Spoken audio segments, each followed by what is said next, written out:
Look at this office. It's April 2026, and the tech industry is systematically turning the lights out on its own workforce. Companies are pushing out their employees with the urgency of a collapsing sector, even as profit margins hit record highs. Meta is cutting 8,000 jobs starting May 20th. They framed this aggressive decluttering as a way to find joy in a smaller workforce, leaving far fewer people to manage the back-end flow of their massive social networks. Microsoft is taking a quieter approach to shedding human capital. They are offering buyout packages to anyone whose age and years of tenure add up to exactly 70, effectively subsidizing an early exit for their most experienced staff. This exodus reaches the highest levels of leadership. Redwood Materials recently lost its COO and several key executives in a major restructuring. Meanwhile, the U.S. cybersecurity agency, CISA, is suddenly without a director after Sean Planky abruptly abandoned the post. These events represent a coordinated, industry-wide hollowing out of human capital, stretching from entry-level moderators all the way up to the C-suite. This is the San Francisco skyline, where despite those mass layoffs, the tech sector is flush with cash. Venture capitalists and startup founders are currently converging here for the Strictly VC Summit, ready to deploy fresh capital. This image shows former Disney CEO Bob Iger, who has resurfaced as an advisor at Thrive Capital.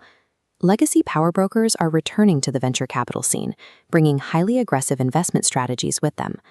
These established executives are leveraging their decades of influence to steer billions of dollars away from traditional corporate structures and channel it directly into agile, new startups.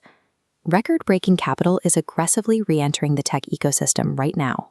The catch is that this money is intentionally engineered to bypass the very human workers that just lost their jobs. The philosophy driving this shift is painfully straightforward.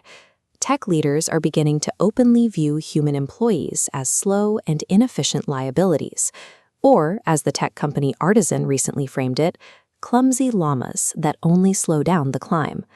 To replace those humans, investors are funding software like Fragment. Brett Taylor's company Sierra just acquired this French startup to build highly efficient, artful digital customer service agents. Look at this diagram. Those 8,000 support jobs Meta eliminated are being consolidated.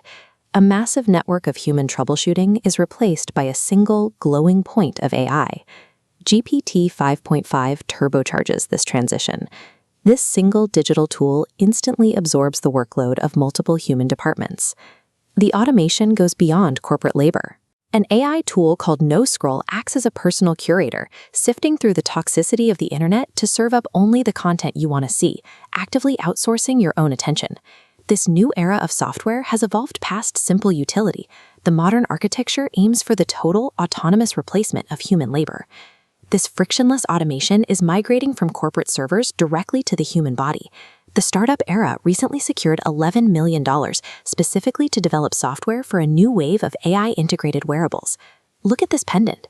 The goal is to embed artificial intelligence into everyday accessories like smart glasses, rings, and necklaces, turning them into constant personal assistants that whisper instructions directly to the wearer. Companies are systematically stripping humans out of their operations, while consumers are simultaneously wrapping themselves in AI hardware. It is a total physical surrender to automated reliance. Right now, the front-end user experience is pristine. Blue Sky is letting users upload massive 4,000 by 4,000 pixel images, and Instagram's Instance app allows photos to flawlessly vanish after 24 hours without a trace. Meta is leaning into this convenience with its new unified Magic account, a single login architecture that manages identity across their entire suite of apps. We have a perfectly polished interface on the front, but on the back end, the architecture is exposed and hollow. The evidence is surfacing. Vercel recently discovered hackers walked back in through the exact same digital doors for stolen data. This vulnerability exists because the safeguards are gone. The top seat at the Federal Cybersecurity Agency is empty, and the thousands of back-end support workers Meta just eliminated are no longer there to monitor the systems. The Great Tech Swap has delivered magical convenience to the user, but it traded systemic resilience for operational efficiency. With federal security leadership vacant and corporate back-end support teams reduced, the digital infrastructure protecting our data has become increasingly brittle.